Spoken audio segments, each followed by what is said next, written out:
Let's get right into it. Number 10. The hold still era. Imagine someone handing you a stick and saying, "Bite down hard.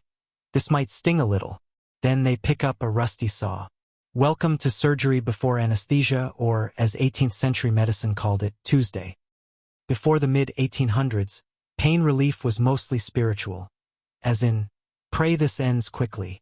Amputation was done fast because that was literally the only pain management strategy doctors had. The faster the cut, the less time the screaming lasted. Surgeons were basically competitive speed cutters, with some boasting about doing a full leg amputation in under 30 seconds. Imagine timing that with a pocket watch like it's the Olympic finals of human suffering. Hospitals weren't exactly sterile either. Surgeons would wear the same bloody coat for years, like it was their medical resume. The smell alone could probably knock out a small horse, which, come to think of it, would have been the closest thing to anesthesia available. And you didn't just have to stay still. You had to be held still. A few strong assistants, usually medical students who were trying not to vomit, would pin you down while the doctor sawed through bone. Some patients died from shock before the surgery even ended. Others stayed conscious through the entire thing. This was a time when pain management meant, don't scream too loud. You'll scare the other patients. Basically, if you survived an amputation before anesthesia, congratulations, your pain tolerance was forged in the fires of hell. Number 9. Alcohol, opium, and lies. Before ether and chloroform, surgeons tried other methods to dull pain. Spoiler, none of them worked well, but they sure made you think they would. Alcohol was the classic choice. Patients would be told to drink until they couldn't stand, because if you can't stand, maybe you won't feel your leg being removed, right? Wrong. Drunkenness slows reaction time but doesn't erase pain. So you were still fully aware, just too dizzy to protest effectively. Opium was another favorite. The problem? Took a while to kick in, and surgery didn't wait for your nervous system to chill out. So most patients just got half numb and fully traumatized. Other makeshift anesthetics included herbal concoctions, hypnosis, and, in one particularly cursed idea, a blow to the head hard enough to cause unconsciousness. Which, yes, sometimes worked, and yes, sometimes killed the patient before the infection could. Efficiency. Even worse, some doctors thought that experiencing pain was good for you. They believed the agony kept you from bleeding out by keeping your body alert. Basically, screaming keeps you alive. Imagine being told that as someone sawing off your arm. So between being drunk, drugged, or concussed, people basically had 3 options. Black out before the saw, black out during the saw, or wish you had blacked out at all. Number 8. The surgery spectacle. Now, if you thought this was a private nightmare, think again. Early surgery was a public event. Hospitals and universities would hold demonstrations of amputations in front of huge crowds, like some macabre TED Talk with extra blood. Picture a crowded operating theater, with students sitting shoulder to shoulder, watching a surgeon work under candlelight. The patient, wide awake and trembling, lies on a wooden table. There's no sterilization, no anesthesia, and absolutely no consent form. The surgeon calls out every move like he's narrating a cooking show. Now we slice through the muscle layer, while the crowd leans in for a better view. This was considered educational, but it was also entertainment. People would faint, cheer, or even place bets on how fast the surgeon could finish. And if the patient survived, applause. If not, well, better luck next body. It was so intense that even hardened medical students sometimes swore off surgery after their first viewing. Others loved it like adrenaline junkies, but for trauma. In other words, human suffering wasn't just tolerated. It was performative. Every operation was a mix of education, horror, and theater. A brutal reminder that before anesthesia, surgery wasn't about comfort or compassion. It was about endurance.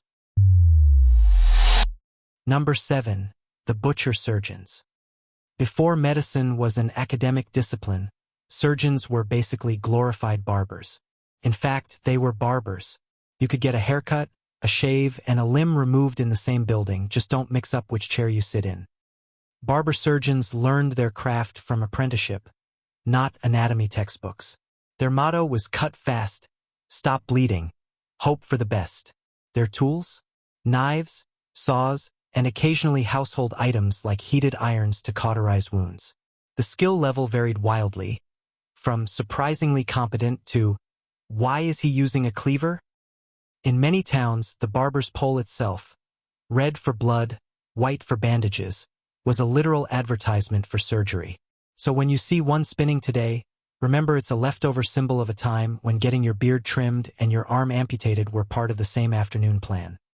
Some barber-surgeons became local legends, known for surviving their own reckless techniques. Others were infamous for leaving patients with missing limbs and missing dignity. They didn't have anesthesia, but they had speed, and in those days speed was mercy. Basically, your life depended on how fast your barber could switch from shaving foam to bone saw. Number 6. The Speed Demon Surgeon. If there were an Olympic sport for cutting off limbs, 19th century surgeon Robert Liston would have taken home gold, and possibly a few fingers. This man was legendary for his blitz surgery technique, finishing operations in under 2 minutes flat. Why? Because speed was the only anesthetic that worked. Liston's motto was, "Time me, gentlemen," and he meant it. He once amputated a leg in about 28 seconds, while the patient was awake. Unfortunately, haste sometimes made carnage. In one notorious case, Liston's lightning-fast knife took off not only the patient's leg, but also his assistant's fingers and accidentally slashed a spectator's coat.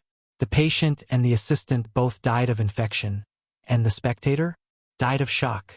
That surgery went down in history as the only operation with a 300% mortality rate. Despite that, Liston was considered a hero. Compared to slower surgeons who took 5 minutes to finish the same job, Liston's patients had a better shot at survival, because the longer the pain lasted, the more likely your body was to just give up. He'd saw through bone so fast, the wooden table sometimes caught on fire from friction. That's not an exaggeration. Sparks literally flew. Imagine being the patient, writhing, screaming, while someone yells, "Don't move!" as sawdust and blood mist fill the air. Liston was known as the fastest knife in the West End, which sounds cool until you realize it's referring to how efficiently he could separate you from your limbs. He was the best of the worst, the humane monster in a world without anesthesia. Number 5. The Smell of Death. Hospitals back then weren't the clean, sterile white rooms we picture today. They were closer to horror movie sets. Wooden tables, dirty floors, and a constant heavy smell of blood and rot. Surgeons saw filth as a sign of experience. If your apron wasn't soaked in old blood, were you even a real doctor? Infection was inevitable. Every cut, every saw, every open wound became a party invitation for bacteria. But here's the twist. Nobody even knew bacteria existed yet. Germ theory wouldn't be accepted until decades later. So when patients died of sepsis or hospital fever, as they called it, doctors thought it was bad luck or the patient's weak constitution. Tools were reused without washing. Bandages were rinsed and reapplied. Sometimes the same saw was used on multiple people in a single day. Surgeons bragged about not wasting time cleaning because it was unmanly. You didn't want a squeaky clean doctor. You wanted one with grit and pus. Patients were lucky if they survived the operation, but surviving after was another story. Even small amputations could turn lethal in a matter of days. You might escape the saw, but you'd lose the infection lottery. Basically, you went into the hospital to lose a limb and you left, if you left at all, with a bonus case of gangrene. Number 4. Phantom pain and real horror. So, imagine surviving a pre-anesthetic amputation. You've been awake the entire time. You've screamed so hard your voice is gone, you've seen your own leg hit the floor, and now, somehow, you're still alive. Congratulations. Time to deal with the after-party. Phantom limb pain. Patients from that era often reported feeling their missing limbs. Itching, burning, cramping. As if they were still there. No one knew why. Some thought it was ghosts.